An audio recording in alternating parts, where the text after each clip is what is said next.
हरे कृष्णा भक्तों, हिंदू धर्म में पूर्णिमा तिथि का विशेष महत्व है। जब बात ज्येष्ठ पूर्णिमा की आती है तो इसका महत्व और भी बढ़ जाता है। भक्तों, ज्येष्ठ पूर्णिमा के दिन स्नान व दान करने से जीवन में सुख समृद्धि व खुशहाली आती है। पूर्णिमा तिथि भगवान विष्णु व चंद्रदेव की पूजा के लिए खास मानी गई है। मान्यता है कि पूर्णिमा अपनी पूरी चमक के साथ नजर आता है। इस दिन चंद्रदेव की पूजा करने से मानसिक शांति प्राप्ति होती है और जन्म कुंडली में चंद्रमा की स्थिति मजबूत होती है। तो आइए जानते हैं जून में ज्येष्ठ पूर्णिमा कब है। भक्तों, हिंदू पंचांग के अनुसार पूर्णिमा तिथि 10 जून 2025 को सुबह 11:35 पर प्रारंभ होगी और पूर्णिमा तिथि का समापन 11 जून को दोपहर 1:13 पर समाप्त होगा। उदया तिथि में ज्येष्ठ पूर्णिमा 11 जून 2025 को मनाई जाएगी और इस दिन स्नान दान किया जाएगा। भक्तों, पंचांग के अनुसार पूर्णिमा व्रत में उसी तिथि में चंद्रमा उदय का जरूरी है, इसलिए ज्येष्ठ पूर्णिमा का व्रत 10 जून मंगलवार को किया जाएगा। इस दिन ही चंद्रदेव को अर्घ्य दिया जाएगा। पूर्णिमा व्रत के दिन चंद्र दर्शन शाम 6:45 पर होगा। भक्तों, ज्येष्ठ पूर्णिमा स्नान दान का शुभ मुहूर्त। ज्येष्ठ पूर्णिमा के दिन किसी पवित्र नदी में स्नान करने के बाद दान करना बहुत ही शुभ माना जाता है। ज्येष्ठ पूर्णिमा को स्नान दान का शुभ मुहूर्त रहेगा सुबह 4:02 से सुबह 4:42 तक रहेगा। इस अवधि में ब्रह्म मुहूर्त रहेगा। अमृतकाल सुबह 10:35 से दोपहर 12:20 तक रहेगा। स्नान दान का विजय मुहूर्त दोपहर 2:40 से दोपहर 3:36 बजे तक रहेगी। अब आइए सुनते हैं ज्येष्ठ पूर्णिमा की व्रत कथा। द्वापर युग में एक समय की बात है कि यशोदा जी ने श्री कृष्ण से कहा, हे कृष्ण, तुम सारे संसार के उत्पन्न करता, पोषण तथा उनके संहार करता हो। आज कोई ऐसा व्रत मुझसे कहो जिसके करने से मृत्यु लोक में स्त्रियों को विधवा होने का भय ना रहे तथा यह व्रत सभी मनुष्य की मनोकामनाएं पूर्ण करने वाला हो। श्री कृष्ण कहने लगे, हे माता, तुमने अति सुंदर प्रश्न किया है। मैं तुमसे ऐसे ही व्रत को सविस्तार कहता हूँ। सौभाग्य की प्राप्ति के लिए स्त्रियों को 32 पूर्णमासियों का व्रत करना चाहिए। इस व्रत के करने से स्त्रियों को सौभाग्य संपत्ति मिलती है। यह व्रत अचल सौभाग्य देने वाला एवं भगवान शिव के प्रति मनुष्य पात्र की भक्ति को बढ़ाने वाला है। यशोदा जी कहने लगी, हे कृष्ण, सर्वप्रथम इस व्रत को मृत्युलोक में किसने किया था? इसके विषय में विस्तार पूर्वक मुझसे कहो। श्री कृष्ण जी कहने लगे, इस भूमंडल पर एक अत्यंत प्रसिद्ध राजा चंद्रहास से पालित अनेक प्रकार के रत्नों से परिपूर्ण कार्तिका नाम की एक नगरी थी। वहाँ पर धनेश्वर नाम का एक ब्राह्मण था और उसकी स्त्री अति सुशीला रूपवती थी। दोनों ही उस नगरी में बड़े प्रेम के साथ रहते थे। घर में धन्य धान्य आदि की कमी नहीं थी। उनको एक बड़ा दुख था कि उनका कोई संतान नहीं थी। इस दुख से वह अत्यंत दुखी रहते थे। एक समय एक बड़ा तपस्वी योगी उस नगरी में आया। वह योगी उस ब्राह्मण के घर को छोड़कर अन्य सब घरों से भिक्षा लाकर भोजन किया करता, लेकिन रूपवती से वह भिक्षा नहीं लिया करता था।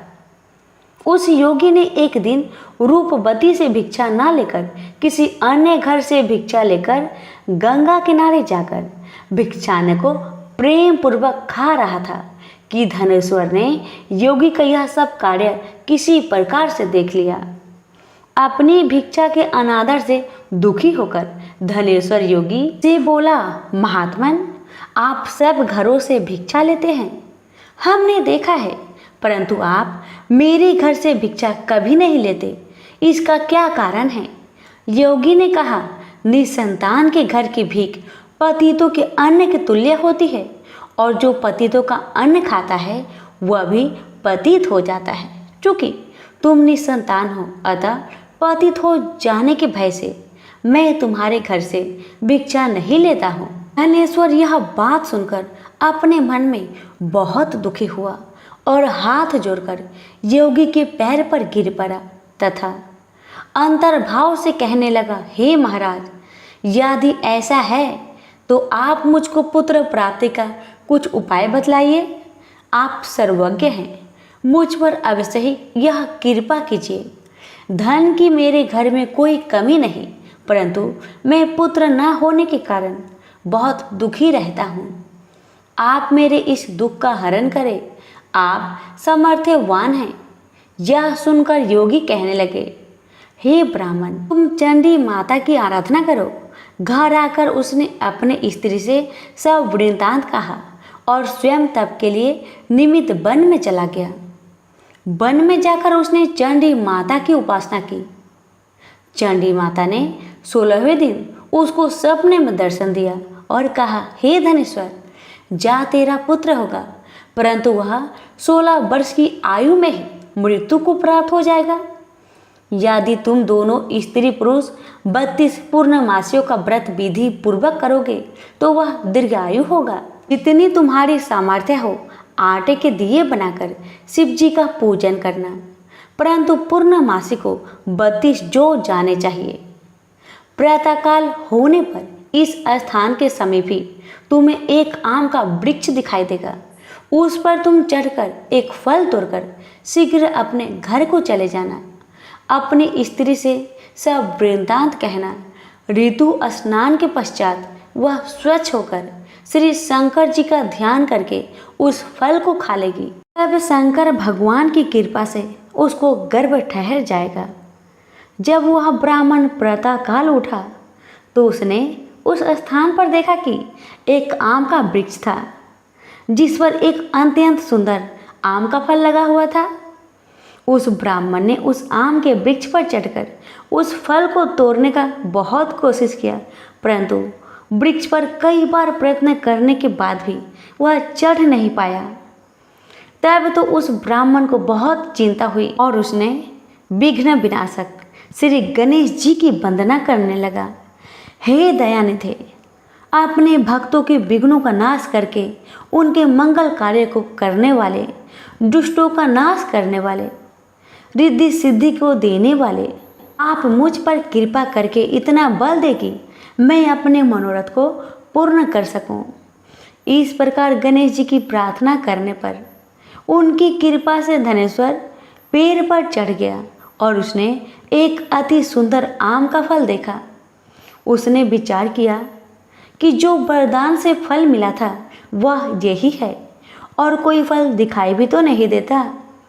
उस धनेश्वर ब्राह्मण ने जल्दी से उस फल को तोड़कर अपनी स्त्री को लाकर दिया और उसकी स्त्री ने अपने पति के कथन अनुसार उस फल को खा लिया और वह गर्भवती हो गई।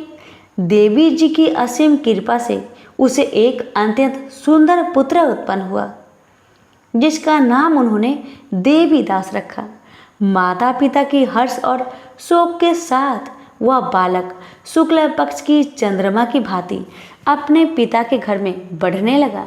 भगवान की कृपा से वह बालक बहुत ही सुंदर, सुशील, विद्या बढ़ने में बहुत ही निपुण हो गया। दुर्गा जी की आज्ञा अनुसार उसकी माता ने 32 पूर्णमासी का व्रत रखना आरंभ कर दिया, इससे उसका पुत्र बड़ी आयु वाला हो जाए। 16वां वर्ष लगते ही देवीदास के माता पिता को बड़ी चिंता हो गई कि कहीं उनके पुत्र की इस वर्ष मृत्यु ना हो जाए। इसलिए उन्होंने अपने मन में विचार किया कि यदि यह दुर्घटना उनके सामने हो गई तो वह कैसे सहन कर सकेंगे।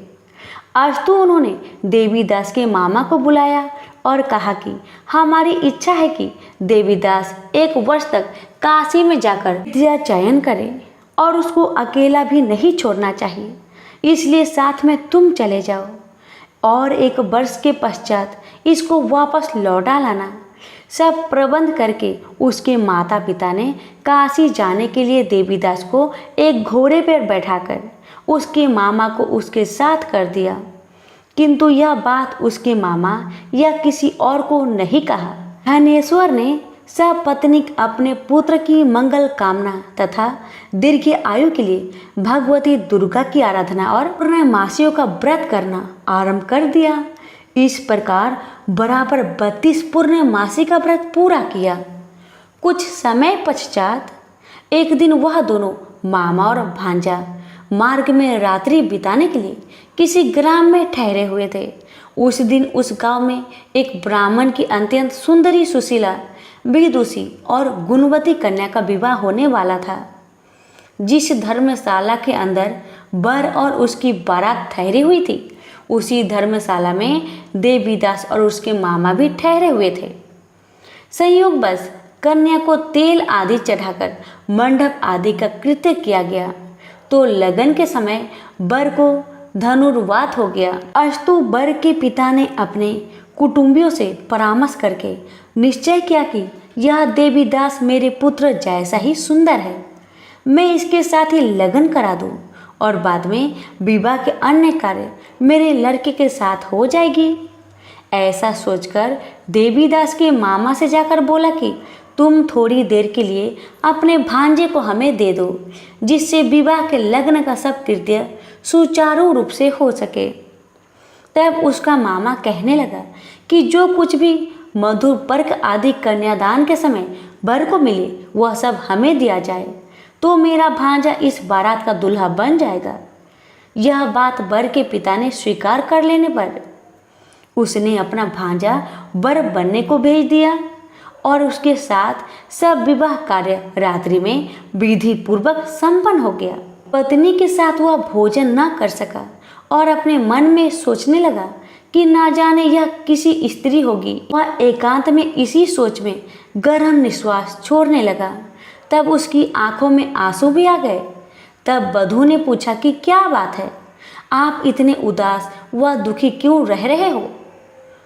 तब उसने सब बातें जो वर के पिता व उसके मामा में हुई थी उसको बता दिया। कन्या कहने लगी कि यह ब्रह्म विवाह के विपरीत हो कैसे सकता है।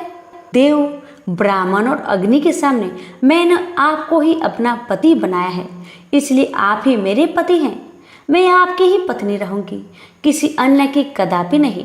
तब देवीदास ने कहा, ऐसा मत करिए, क्योंकि मेरी आयु बहुत थोड़ी है।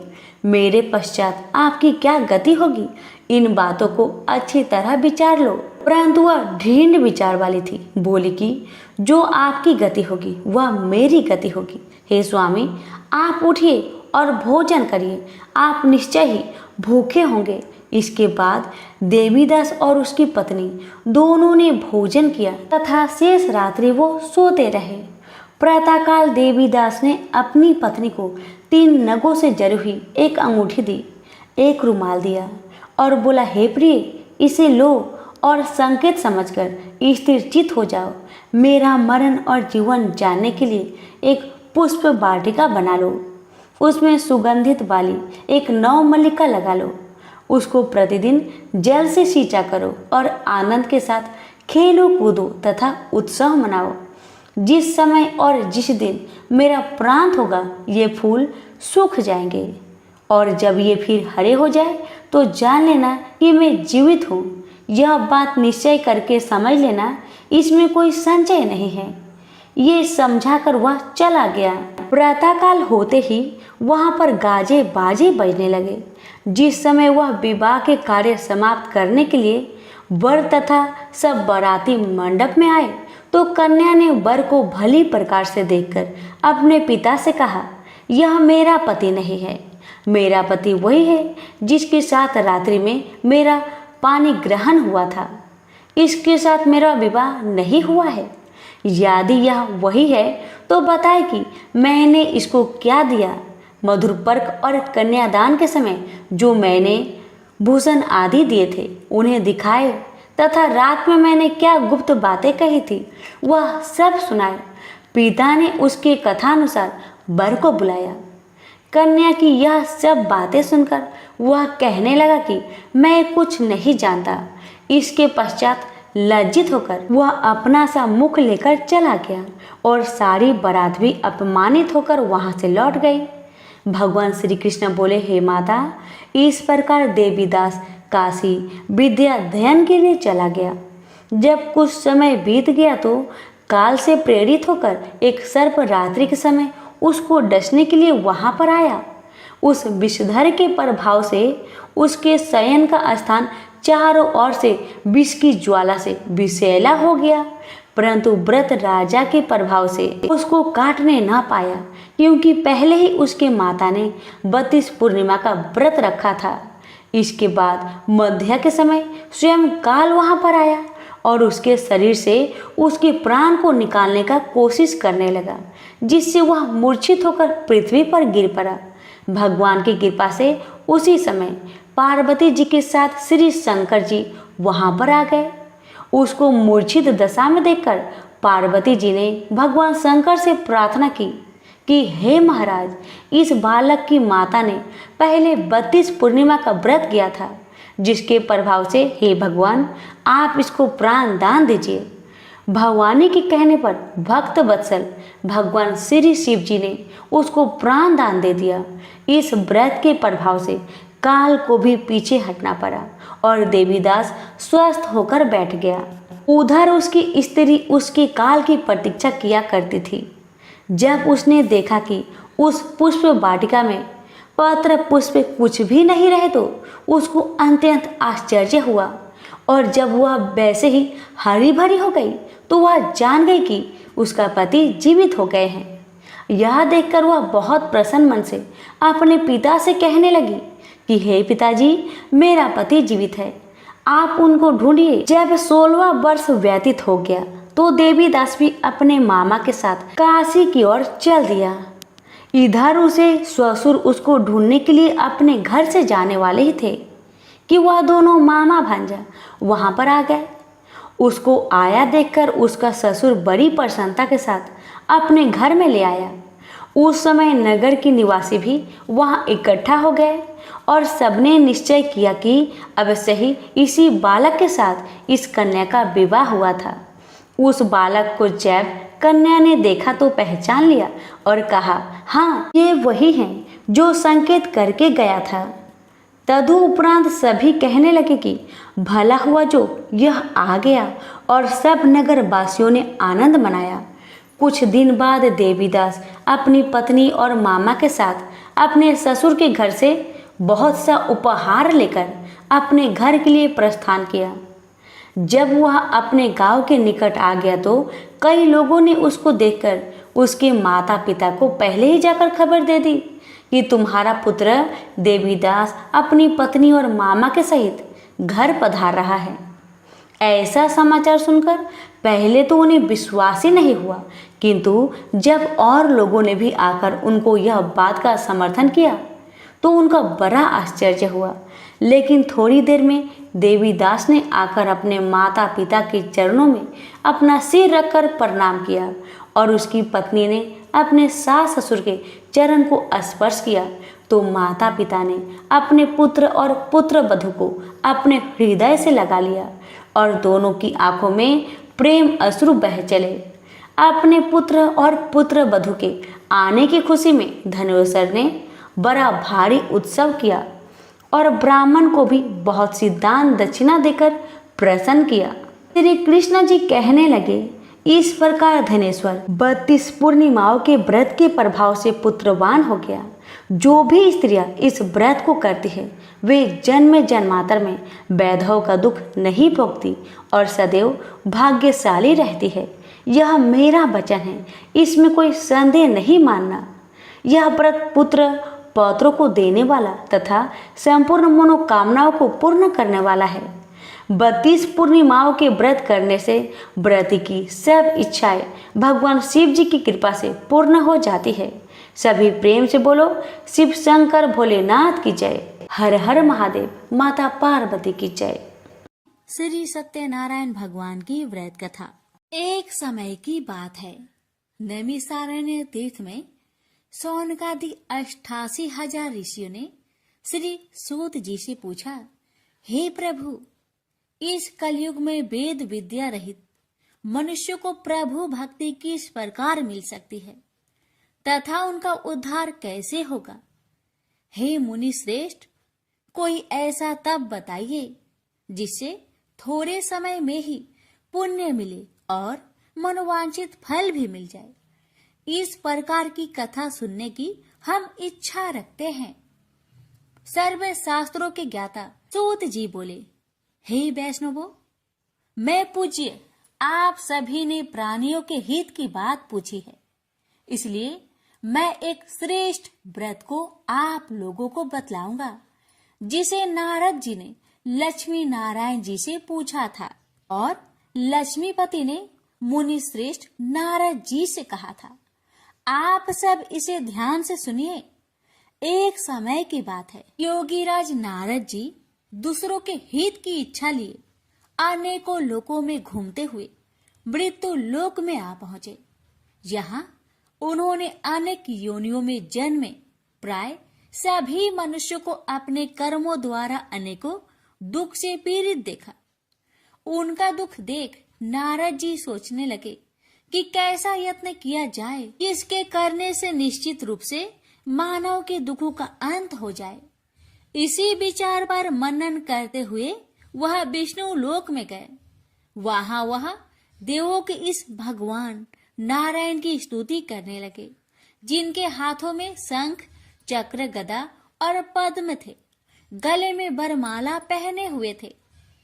स्तुति करते हुए नारद जी बोले, हे भगवान, आप अत्यंत शक्ति से संपन्न हैं। मन तथा वाणी भी आपको नहीं पा सकती है। आपका यदि मध्य तथा अंत नहीं है, निर्गुण स्वरूप सृष्टि के कारण भक्तों के दुख को दूर करने वाले, आपको मेरा नमस्कार है। नारद जी की स्तुति सुन विष्णु भगवान बोले, हे मुनि श्रेष्ठ, आपके मन में क्या बात है? आप किस काम के लिए पधारे हैं, उसे निसंकोच कहो। इस पर नारद मुनि बोले कि मृत्यु लोक में अनेक योनियों में जन्मे मनुष्य अपने कर्मों के द्वारा अनेकों दुख से दुखी हो रहे हैं।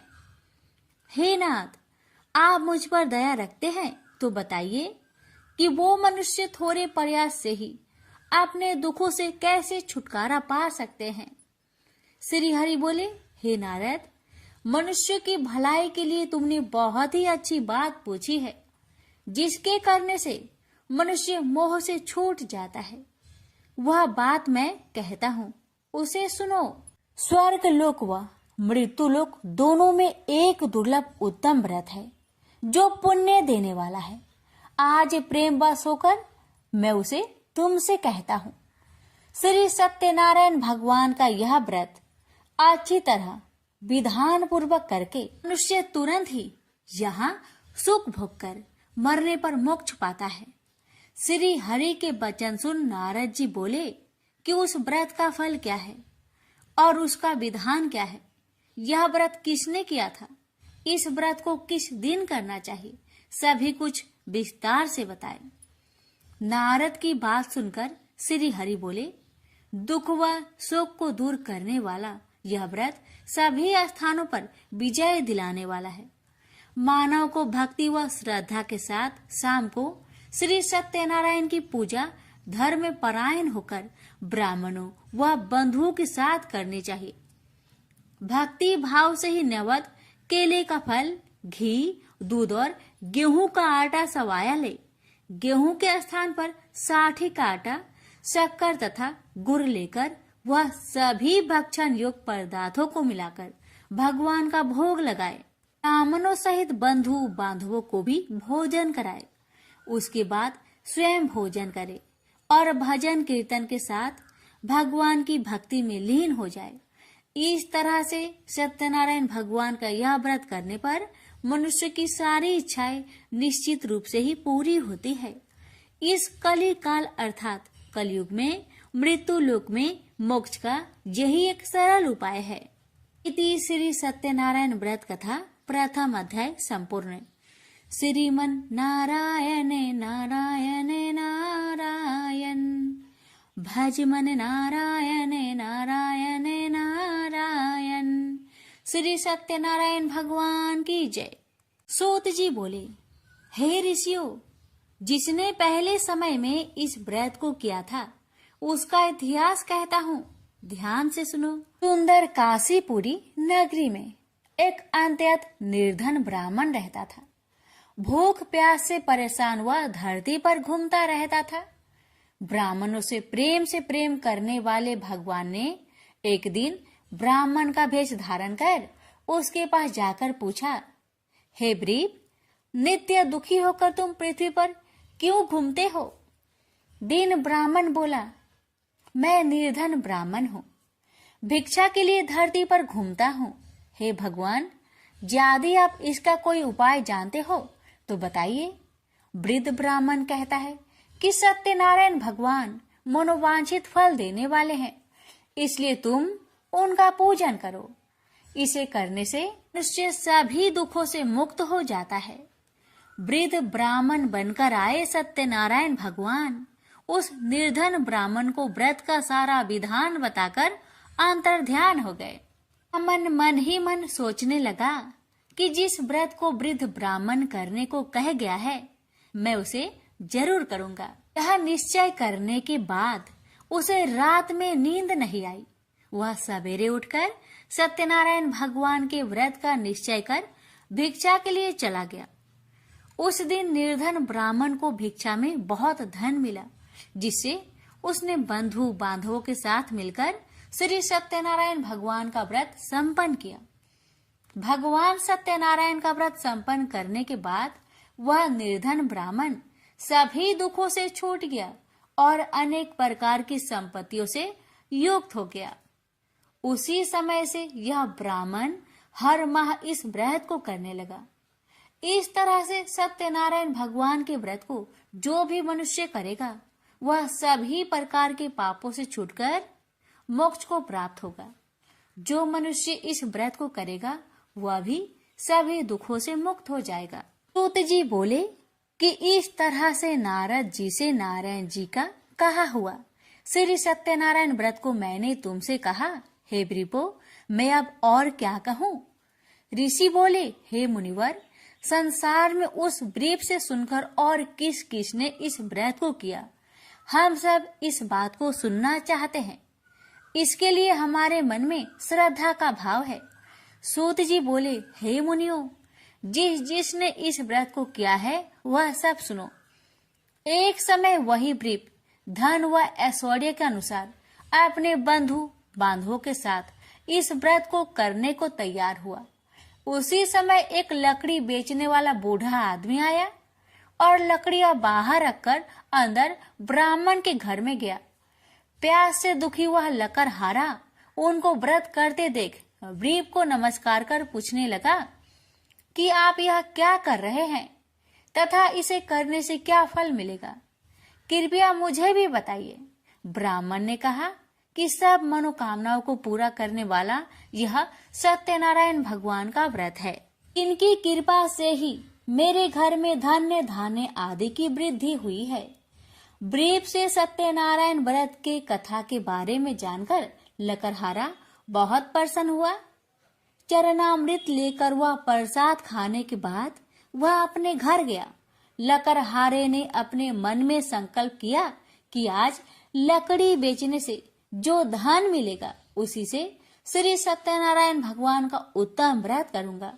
मन में इस विचार को ले बूढ़ा आदमी सिर पर लकड़ियां रख उस नगर में बेचने गया जहां धनी लोग ज्यादा रहते थे। उस नगर में उसे अपनी लकड़ियों का दाम पहले से 4 गुना अधिक मिलता है। बूढ़ा प्रसन्नता के साथ दाम लेकर केले, शक्कर, घी, दूध, दही और गेहूं का आटा ले और सत्यनारायण भगवान की व्रत की अन्य सामग्रियां लेकर अपने घर गया। वहां उसने अपने बंधु बांधवों को बुलाकर विधि विधान से सत्यनारायण भगवान का पूजन और व्रत किया। इस व्रत के प्रभाव से वह बूढ़ा लकड़हारा धन पुत्र आदि से युक्त होकर संसार के समस्त सुख भोग अंत काल में बैकुंठ धाम को चला गया। इति श्री सत्यनारायण व्रत कथा 2 अध्याय संपूर्ण। श्रीमन नारायण नारायण नारायण भज मन नारायण नारायण नारायण। श्री सत्यनारायण भगवान की जय। सूत जी बोले, हे श्रेष्ठ मुनियों, अब आगे की कथा कहता हूँ। पहले समय में उल्कामुख नाम का एक बुद्धिमान राजा था। वह सत्य वक्ता और जितेंद्रिय था। प्रतिदिन देव स्थानों पर जाता और निर्धनों को धन देकर उनके कष्ट दूर करता था। उसकी पत्नी कमल के समान मुख वाली तथा सती साध्वी थी। भद्रशिला नदी के तट पर उन दोनों ने श्री सत्यनारायण भगवान का व्रत किया। उसी समय साधु नाम का एक वैश्य आया। उसके पास व्यापार करने के लिए बहुत सा धन भी था। राजा को व्रत करते देखकर वह विनय के साथ पूछने लगा, हे राजन, भक्ति भाव से पूर्ण होकर आप यह क्या कर रहे हैं? मैं सुनने की इच्छा रखता हूँ, तो आप मुझे बताए। राजा बोले, हे साधु, अपने बंधु बांधवों के साथ पुत्र आदि की प्राप्ति के लिए एक महाशक्तिमान श्री सत्यनारायण भगवान का व्रत व पूजन कर रहा हूँ। राजा के वचन सुन साधु आदर से बोला, हे राजन, मुझे इस व्रत का सारा विधान कहिए। आपके कथा अनुसार मैं भी इस व्रत को करूँगा। मेरी भी संतान नहीं है और इस व्रत को करने से निश्चित रूप से मुझे संतान की प्राप्ति होगी। राजा से व्रत का सारा विधान सुनकर व्यापार से निवृत्त हो वह अपने घर गया। साधु वैश्य ने अपनी पत्नी को संतान देने वाले इस व्रत का वर्णन कह सुनाया और कहा कि जब मेरी संतान होगी तब मैं इस व्रत को करूंगा। साधु ने इस तरह के वचन अपनी पत्नी लीलावती से कहे। एक दिन लीलावती पति के साथ आनंदित हो सांसारिक धर्म में प्रवृत्त होकर सत्यनारायण भगवान की कृपा से गर्भवती हो गई। 10वें महीने में उसके गर्भ से एक सुंदर कन्या ने जन्म लिया। दिनों दिन वह ऐसे बढ़ने लगी जैसे कि शुक्ला पक्ष का चंद्रमा बढ़ता है। माता पिता ने अपनी कन्या का नाम कलावती रखा। एक दिन लीलावती ने मीठे शब्दों में अपने पति को याद दिलाया कि आपने सत्यनारायण भगवान के जिस व्रत को करने का संकल्प किया था उसे करने का समय आ गया है। आप इस व्रत को करिए। साधु बोला कि हे प्रिय, इस व्रत को मैं उसके विवाह पर करूंगा। इस प्रकार अपनी पत्नी को अवशासन देकर वह नगर को चला गया। कलावती पिता के घर में रह वृद्धि को प्राप्त हो गई। साधु ने एक बार नगर में अपनी कन्या को सखियों के साथ देखा तो तुरंत ही दूत को बुलवाया और कहा कि मेरी कन्या की योग वर देखकर आओ। साधु की बात सुनकर दूत कंचन नगर में पहुंचा और वहां देखभाल कर लड़की के सुयोग वणिक पुत्र को ले आया। सुयोग लड़के को देख साधु ने बंधु बांधवों को बुलाकर अपनी पुत्री का विवाह कर दिया। लेकिन दुर्भाग्य की बात ये कि साधु ने अभी भी श्री सत्यनारायण भगवान का व्रत नहीं किया।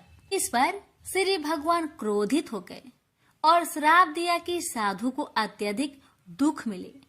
अपने कार्य में कुशल साधु बनिया जमाई को लेकर समुद्र के पास स्थित होकर रत्नासारपुर नगर में गया। वहां जाकर दामाद ससुर दोनों मिलकर चंद्रकेतु राजा के नगर में व्यापार करने लगे। एक दिन भगवान सत्यनारायण की माया से एक चोर राजा का धन चुराकर भाग रहा था।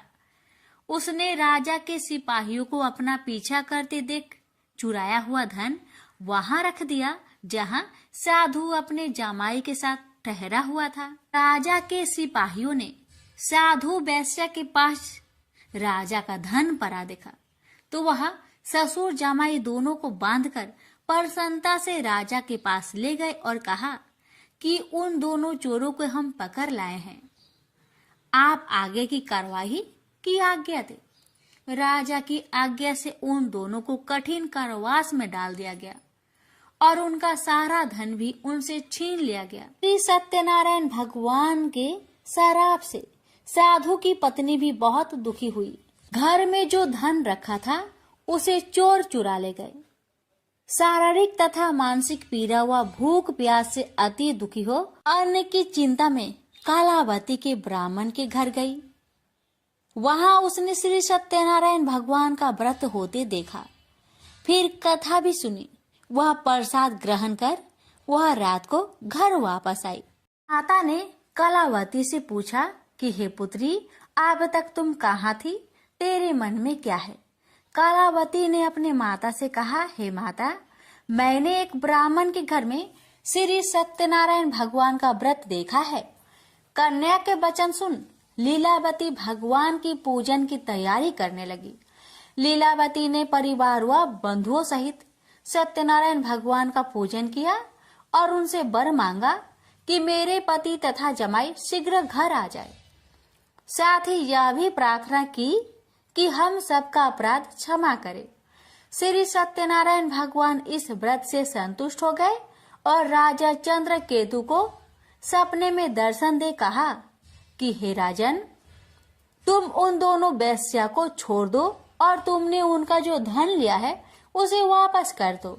अगर ऐसा नहीं किया तो मैं तुम्हारा धन, राज्य व संतान सभी को नष्ट कर दूंगा। राजा को यह सब कहकर वह अंतर्ध्यान हो गए। अतः काल सभा में राजा ने अपना सपना सुनाया। फिर बोले कि बानिक पुत्र को कैद से मुक्त कर सभा में लाओ। दोनों ने आते ही राजा को प्रणाम किया। राजा मीठी बानी से बोला, हे महानुभावो, भाग्यवश ऐसा कठिन दुख तुम्हें प्राप्त हुआ है, लेकिन अब तुम्हें कोई भय नहीं है। ऐसा कह राजा ने उन दोनों को नए वस्त्र भूषण भी पहनाए और जितना धन उनका लिया था उससे 2 गुना धन वापस कर दिया। दोनों वेश्या अपने घर को चल दिए। श्री सत्यनारायण व्रत कथा का 3रा अध्याय संपूर्ण। श्रीमन नारायण नारायण नारायण, भज मन नारायण नारायण नारायण। श्री सत्यनारायण भगवान की जय। सूत जी बोले, वैश्या ने मंगलाचार कर अपनी यात्रा आरंभ की और अपने नगर की ओर चल दिया। उसके थोड़ी दूर जाने पर एक दंड वेशधारी श्री सत्यनारायण ने उनसे पूछा, हे साधु, तेरी नाव में क्या है? अभिमानी बानिक हंसता हुआ बोला, हे दंडी, आप क्यों पूछते हो? क्या धन लेने की इच्छा है? मेरी नाव में तो बेल व पत्ते भरे हुए हैं। वैश्या के कठोर वचन सुन भगवान बोले, तुम्हारा वचन सत्य हो। दंडी ऐसे वचन कहे वहां से दूर चले गए। कुछ दूर जाकर समुद्र के किनारे बैठ गए। दंडी के जाने के बाद साधु वैश्या ने नित्य क्रिया के पश्चात नाव को ऊंची उठते देखकर अचंभा माना और नाव में बेल पत्ते आदि देख वह मूर्छित हो जमीन पर गिर पड़ा। मूर्छा खोलने पर वह अत्यंत शोक में डूब गया। तब उसका दामाद बोला कि आप शोक ना मनाए, यह दंडी का श्राप है, इसलिए हमें उनकी शरण में जाना चाहिए, तभी हमारी मनोकामना पूरी होगी। दामाद की बात सुनकर वह दंडी के पास पहुंचा और अत्यंत भक्ति भाव नमस्कार करके बोला, मैंने आपसे जो असत्य वचन कहे थे उनके लिए मुझे क्षमा दे। ऐसा कहकर महान शोकातुर हो रोने लगा। दंडी भगवान बोले, हे बानिक पुत्र, मेरी आज्ञा से बार बार तुम्हें दुख प्राप्त हुआ है, तू मेरी पूजा से विमुख हुआ। साधु बोला, हे भगवान, आपकी माया से ब्रह्मा आदि देवता भी आपके रूप को नहीं जानते, तब मैं अज्ञानी कैसे जान सकता हूँ? आप प्रसन्न होइए, अब मैं सामर्थ्य के अनुसार आपकी पूजा करूंगा। मेरी रक्षा करो और पहले के समान नौका में धन भर दो। साधु वैश्य के भक्ति पूर्वक वचन सुनकर भगवान प्रसन्न हो गए और उसकी इच्छा अनुसार वरदान देकर अंतर्ध्यान हो गए। ससुर जमाई जब नाव पर आए तो नाव धन से भरी हुई थी। फिर वही अपने अन्य साथियों के साथ सत्यनारायण भगवान का पूजन कर अपने नगर को चल दिए। जब नगर के नजदीक पहुंचे तो दूत को घर पर खबर करने के लिए भेज दिया। दूत साधु की पत्नी को प्रणाम कर कहता है कि मालिक अपने दामाद सहित नगर के निकट आ गए हैं। दूत की बात सुन साधु की पत्नी लीलावती ने बड़े हर्ष के साथ सत्यनारायण भगवान का पूजन कर अपनी पुत्री कलावती से कहा कि मैं अपने पति के दर्शन को जाती हूँ, तो कार्य पूर्ण कर शीघ्र आ जाना। माता के ऐसे वचन सुन कलावती जल्दी में प्रसाद छोड़ अपने पति के पास चली गई। प्रसाद की अवज्ञा के कारण श्री सत्यनारायण भगवान रुष्ट हो गए और नाव सहित उसके पति को पानी में डुबो दिए। कलावती अपने पति को वहां ना पाकर रोती हुई जमीन पर गिर गई। नौका को डूबा हुआ देख वह कन्या को रोता देख साधु दुखी होकर बोला कि हे प्रभु, मुझसे तथा मेरे परिवार से जो भूल हुई है उसे क्षमा करे। साधु के दीन वचन सुनकर श्री सत्यनारायण भगवान प्रसन्न हो गए और आकाशवाणी हुई, हे साधु, तेरी कन्या मेरे प्रसाद को छोड़कर आई है, इसलिए उसका पति अदृश्य हो गया है। यदि वह घर जाकर प्रसाद खाकर लौटती है तो इसे उसका पति अवश्य मिलेगा। ऐसी आकाशवाणी सुन कलावती घर पहुंचकर प्रसाद खाती है और फिर आकर अपने पति के दर्शन करती है। उसके बाद साधु अपने बंधु बांधवों सहित श्री सत्यनारायण भगवान का विधि विधान से पूजन करता है। इस लोक का सुख भोग वह अंत में स्वर्ग जाता है। इति श्री सत्यनारायण व्रत कथा चतुर्थ अध्याय संपूर्ण। श्रीमन नारायणे नारायणे नारायणे भज मन नारायणे नारायणे नारायण। श्री सत्यनारायण भगवान की जय। श्री सूत जी बोले, हे ऋषियों, मैं और भी एक कथा सुनाता हूँ, उसे भी ध्यान पूर्वक सुनो। प्रजा पालन में लीन तुंगध्वज नाम का एक राजा था। उसने भी भगवान का प्रसाद त्याग कर बहुत ही दुख प्राप्त किया। एक बार वन में जाकर वन्य पशुओं को मारकर वह बर के पेड़ के नीचे आया। वहां उसने ग्वालों को भक्ति भाव से अपने बंधुओं सहित सत्यनारायण भगवान का पूजन करते देखा। अभिमान बस राजा ने उन्हें देखकर भी पूजा स्थान में नहीं गया, न ही उसने भगवान को नमस्कार किया। ग्वालों ने राजा को प्रसाद दिया, लेकिन उसने वह प्रसाद नहीं खाया और प्रसाद को वही छोड़कर वह अपने नगर को चला गया। जब वह नगर में पहुंचा तो वहां सब कुछ तहस नहस हुआ पाया, तो वह शीघ्र ही समझ गया कि यह सब भगवान ने ही किया है। वह दोबारा ग्वालों के पास पहुंचा और विधि पूर्वक पूजा कर प्रसाद खाया, तो श्री सत्यनारायण भगवान की कृपा से सब कुछ पहले जैसा हो गया। दीर्घ काल तक सुख भोगने के बाद मरोना उपरांत उसे स्वर्ग लोक की प्राप्ति हुई। तो मनुष्य परम दुर्लभ इस व्रत को करेगा तो भगवान सत्यनारायण की अनुकंपा से उसे धन्य धान्य की प्राप्ति होगी। निर्धन धनी हो जाता है और भय मुक्त हो जीवन जीता है। संतानहीन मनुष्य को संतान सुख मिलता है और सारे मनोरथ पूर्ण होने पर मानव अंत काल में वैकुंठ धाम को जाता है। सूत जी बोले, जिन्होंने पहले इस व्रत को किया है, अब उनके दूसरे जन्म की कथा कहता हूँ। वृद्ध संतानंद ब्राह्मण ने सुदामा का जन्म लेकर मोक्ष की प्राप्ति की। लकरहारे ने अगले जन्म में निषाद बनकर मोक्ष प्राप्त किया। उल्का मुख नाम का राजा दशरथ होकर बैकुंठ को गए। साधु नाम के वैश्य ने मोर ध्वज बनकर अपने पुत्र को आरे से चीरकर मोक्ष पाया। महाराज तुंगध्वज ने स्वयंभू होकर भगवान में भक्ति युक्त हो कर्म कर मोक्ष पाया। श्री सत्यनारायण व्रत कथा का 5वां अध्याय संपूर्ण हुआ।